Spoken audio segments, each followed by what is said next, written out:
In this tutorial, we're going to examine the three different ways you could set up your motors to stop. All right, so we call this braking mode. And if you look in our motion blocks, you'll see that we have a stopping block.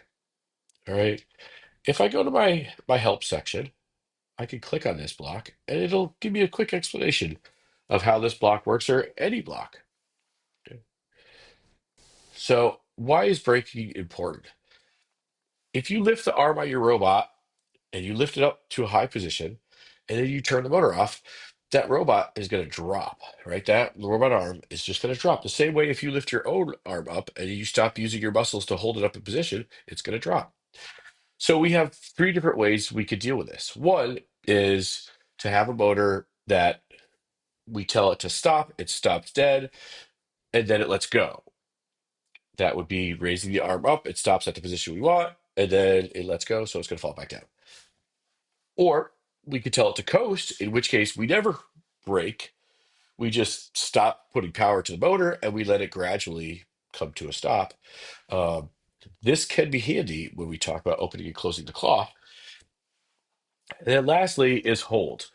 All right. The hold option allows us to have a motor where we tell it to stop, and not only does it stop, but it continues to use power in that motor to hold that position. This is going to be very important for us when we're closing the claw and trying to hold on to something like the buckyball.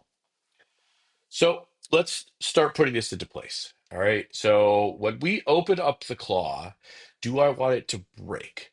Do I want it to hold? No, I just want it to open. All right. So when I'm opening the claw, okay, I want it to open and then I'm going to have it coast. Okay. The use of open and coast is going to allow us to not necessarily break anything on the robot. All right, so it's gonna allow the robot to open up the claw. Let's make sure we set that for the claw. Okay. Now, have we opened the claw? No, we didn't. We just set our braking mode. So now that our braking mode is set, okay, we're gonna come over and we're gonna tell it to reverse the claw motor. So we're gonna spin the claw motor, but this is not the claw, so set that for claw. And we want to spin this in reverse. Okay. Now, how far do we want to go? We don't really care. We just want it to go until it can't go anymore. It's gonna hit the limits, right? It's gonna hit the mechanical stops that are built into the claw as it's been assembled. All right, and for this one, um, we're gonna just wait 1 second.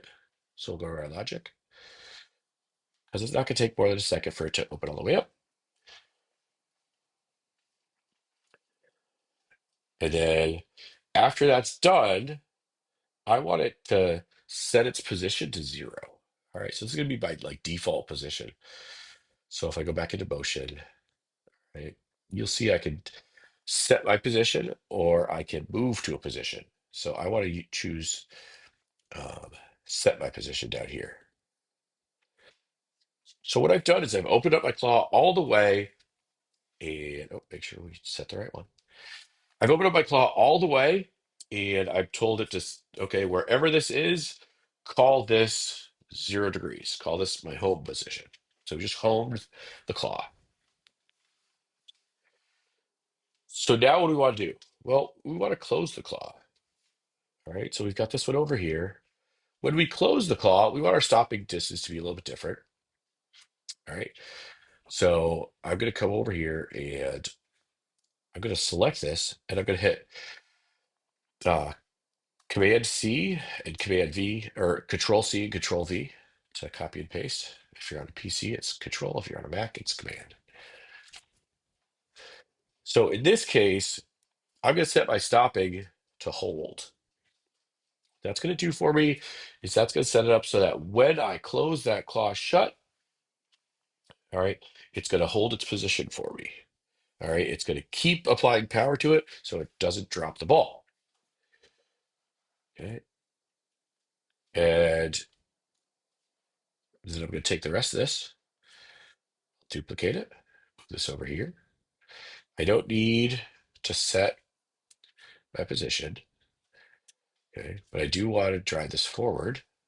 We'll go for 1 second, and then I'm going to go bring over my stop block to stop the movement. Okay. So I've just defined two different subroutines. Okay.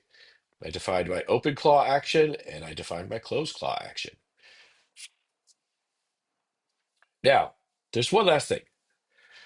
The amount of force that you use to open and close the claw is measured in a value that we call torque. It's called twisting force. And I can have this thing, you know, use all of its twisting force, right, to hold on to that ball, or I could have it use a little bit of twisting force. What do you think we want to use? Do I want to hold on to it with as much grip as I can? Yeah, that's kind of what I was going for. So I'm going to come over here and I'm going to set my torque. All right, so torque is twisting force, and in our case, it's how tight the claw is going to grip. So I want the claw to grip at 100% when I'm closing on a ball. So I'm going to grab this and I'm going to put this up here right at the top. Okay, so I've declared that we use 100% of torque. When I do this one though, all right, I don't want it to like slam against the mechanical stops when it's opening up and use all of its force. I just want it to get there. All right, I don't need any force when I'm letting go or opening the claw. So I'm going to bring my torque over, and I'm going to drop my torque value way down. We'll use 25%. And I'm going to drop this right in here. So what did we do on this? Well, we defined the actions of our claw. We have two actions, two subroutines, two macros, all right, two different events that we want to happen. They're simple routines, okay? We said we want to use 25% of our torque, so we don't want it to slam open, all right, with all its force. We want it to go until it can stop, but we don't want it to try to use any power after it stopped. Okay, so it's coasting. That's our braking mode. And then we're going to spin open for a second. That's as much time as it's going to need to open the claw. Okay, and then we're going to set that position to 0 in case we want to use that for anything later on down the line where we want uh, specific opening values.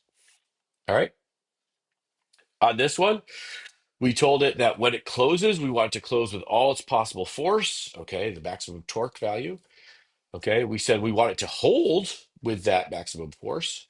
And then finally, we told it that we wanted to move forward for 1 second and then stop and hold on the object. Okay, so we're going to stop there. We've defined our first two subroutines. So let's move on to the next video.